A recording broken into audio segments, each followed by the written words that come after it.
আসসালামু আলাইকুম, সবাইকে স্বাগত জানাচ্ছি ভোটের মাঠের খবরে। সঙ্গে আছি আরমান মুজাহিদ। আজ জানবো ভোলা জেলার 4টি আসনের ভোটের হিসাব। তথ্য সংগ্রহ করে পাঠিয়েছেন ভোলা প্রতিনিধি ইউনুস শরীফ।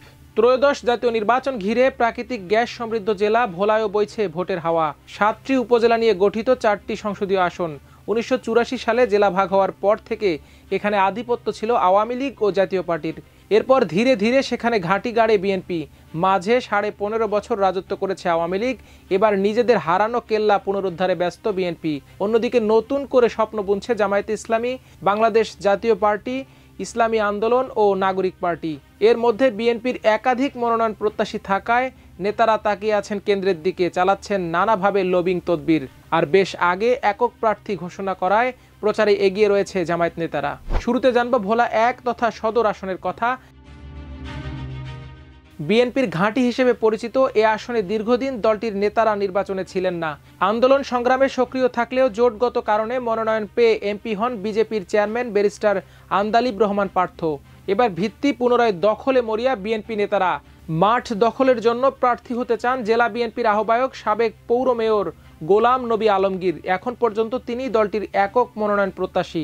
গোলাম নবী বলেন, আমি দলীয় মনোনয়নের বিষয়ে শতভাগ আশাবাদী। জনগণের জন্য কাজ করি। ভোটের মাধ্যমে মানুষ আমাকে পুরস্কৃত করবে, এটাই আমার প্রত্যাশা। এদিকে জামায়াতের একক প্রার্থী হয় অনেক আগে থেকেই মাঠ চষে বেড়াচ্ছেন দলের জেলা শাখার নায়েবে আমির ও মৌলভীরহাট সিনিয়র ফাজিল মডেল মাদ্রাসার অধ্যক্ষ নজরুল ইসলাম। জুলাই বিপ্লবে ভোলার শহীদ ও পঙ্গুত্ব বরণকারীদের নিয়ে বিশাল গণজমায়েতের মাধ্যমে অনুদান প্রদান, তাদের খোঁজ খবর নেয়া, দুস্থ ও অসহায়দের পাশে দাঁড়ানো, সামাজিক উন্নয়নমূলক কর্মকাণ্ড পরিচালনা ও ভোটারদের দ্বারে দ্বারে গিয়ে প্রচারের মাধ্যমে শক্ত অবস্থান তৈরি করছেন তিনি। এছাড়া 18 বছর পর দলের কেন্দ্রীয় সেক্রেটারি জেনারেলের উপস্থিতিতে বিশাল কর্মী সমাবেশের মাধ্যমে উজ্জীবিত করেছেন নেতাকর্মীদের। সবাই মিলে তার নির্বাচনী প্রচারণায় ঝাঁপিয়ে পড়েছে। অধ্যক্ষ নজরুল ইসলাম বলেন, সব জুলুম অত্যাচারের মধ্যেও আমরা জনগণ থেকে বিচ্ছিন্ন হইনি, আন্দোলন সংগ্রাম থেকে পিছু হটিনি। সুতরাং আমাদের এসব সফল কর্মকাণ্ডের জবাব জনগণ ভোটের মাধ্যমে দেবে, এমনটা আশা করছি। অন্যদিকে জোটবদ্ধভাবে নির্বাচন হলে সম্ভাব্য জোটের হয়ে নির্বাচন করবেন বিজেপি চেয়ারম্যান ও সাবেক সংসদ সদস্য ব্যারিস্টার আন্দালিব রহমান পার্থ। জোট না হলেও তিনি দলের প্রার্থী হিসেবে এখানে নির্বাচন করবেন বলে স্থানীয় নেতাকর্মীরা জানিয়েছেন। তবে বসে নেই ইসলামী আন্দোলনের একক প্রার্থী ইসলামী শ্রমিক আন্দোলনের কেন্দ্রীয় কমিটির সহকারী সেক্রেটারি মৌলানা ওবায়দুর রহমান। এবার জানবো ভোলা 2 তথা বোরহান উদ্দিন ও দৌলত খান আসনের কথা। মেঘনা তেঁতুলিয়া বেষ্টিত এ আসনে বিএনপির প্রভাবশালী মনোনয়ন প্রত্যাশী হিসেবে শক্ত অবস্থানে রয়েছেন বিশিষ্ট ব্যবসায়ী গিয়াস উদ্দিন আল মামুনের ভাই, দলের নির্বাহী কমিটির সদস্য ও সাবেক এমপি হাফিজ ইব্রাহিম। অবশ্য তিনি কোনো কারণে নির্বাচন না করলে বিএনপির থেকে লড়তে চান তার ছেলে, দৈনিক খবরপত্রের সম্পাদক ব্যারিস্টার মারুফ ইব্রাহিম আকাশ এবং হাফিজের স্ত্রী ও বোরহান উদ্দিন উপজেলা বিএনপির আহ্বায়ক মাফরুজা সুলতানা। এ পরিবারের 3 জনই প্রচারণা চালাচ্ছেন।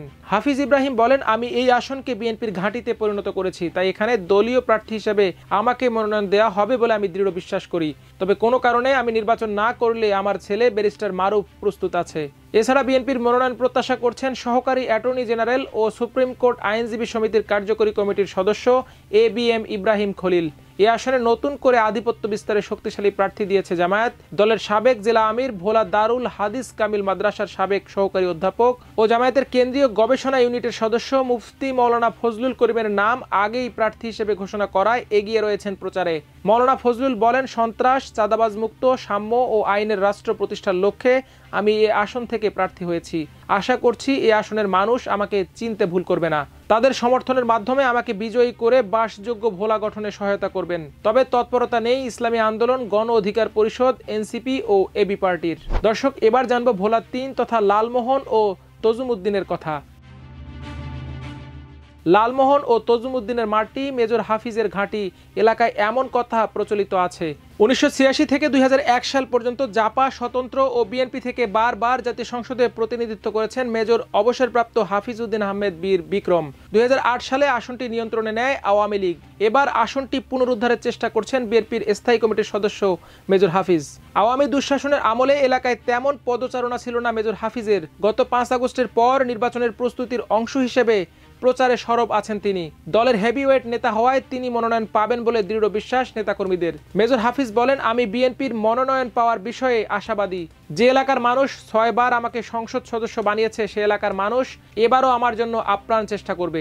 এছাড়াও বিএনপির মনোনয়ন প্রত্যাশা করছেন দলটির সাবেক নেতা ও সাবেক উপজেলা চেয়ারম্যান আক্তারুজ্জামান টিটব। দলীয় মনোনয়ন না পেলেও তিনি স্বতন্ত্র প্রার্থী হিসেবে লড়বেন বলে জানিয়েছেন। বিএনপির এই হেভিওয়েট মনোনয়ন প্রত্যাশীর প্রতিদ্বন্দ্বী হিসেবে দলীয় প্রার্থী দেয়নি জামায়াত। তবে সদ্য নিবন্ধন পাওয়া বাংলাদেশ ডেভেলপমেন্ট পার্টি বিডিপির মহাসচিব নিজামুল হক নাইমকে বন্ধুপ্রতিম দলের নেতা হিসেবে সমর্থন দিয়েছে জামায়াত। ইসলামী ছাত্র শিবিরের সাবেক এই কেন্দ্রীয় নেতাকে জামায়াত সমর্থন দেয়ায় প্রচারে এগিয়ে রয়েছেন তিনি। সামাজিক সাংস্কৃতিক নানা কর্মসূচির মাধ্যমে তিনি ভোটারদের দ্বারে দ্বারে গিয়ে তাদের হৃদয়ে ঠাঁই পাওয়ার চেষ্টা চালাচ্ছেন। তরুণ এই নেতা ইতোমধ্যে এলাকায় বেশ সাড়াও ফেলেছেন। দর্শক, সবশেষ জানবো ভোলা 4 তথা চর ফ্যাশন ও মনপুরা আসনের কথা। পর্যটন এলাকা চর কুকরিমুকরি বিচ্ছিন্ন উপজেলা মনপুরা, সাগর বেষ্টিত ইউনিয়ন ঢালচর ও পাতিলা মিলে এ সংসদীয় আসন অর্থনৈতিকভাবে সমৃদ্ধ ও দুর্গম।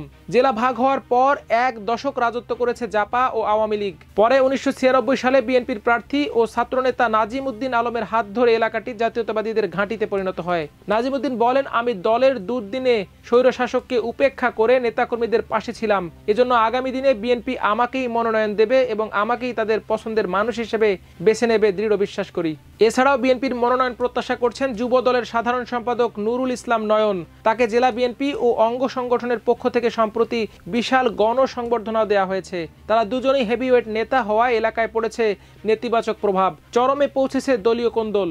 নুরুল ইসলাম বলেন, আওয়ামী দুঃশাসনে অতিষ্ঠ এ মানুষগুলোর ন্যায্য অধিকার প্রতিষ্ঠায় আমি কাজ করতে চাই। এছাড়া বিএনপির মনোনয়ন প্রত্যাশা করছেন সুপ্রিম কোর্টের আইনজীবী ফোরামের সাবেক যুগ্ম সম্পাদক অ্যাডভোকেট মোহাম্মদ সিদ্দিক উল্লাহ মিয়া। এদিকে ফুরফুরে মেজাজে রয়েছে জামায়াতের একক প্রার্থী অধ্যক্ষ মোস্তফা কামাল। তিনি দলের সাবেক জেলা আমির ও ছাত্র শিবিরের সাবেক জেলা সভাপতি। বিএনপি 2 ভাগে বিভক্ত হয়ে বিবাদে জড়িয়ে পড়ায় প্রচারে সুবিধা পাচ্ছেন তিনি। অধ্যক্ষ মোস্তফা বলেন, জনগণ পরিবর্তন চায়, আর এ পরিবর্তন যদি সুস্থ ধারায় হয় তাহলে জামায়াত এ আসনে বিজয়ী হবে বলে আশা করছি।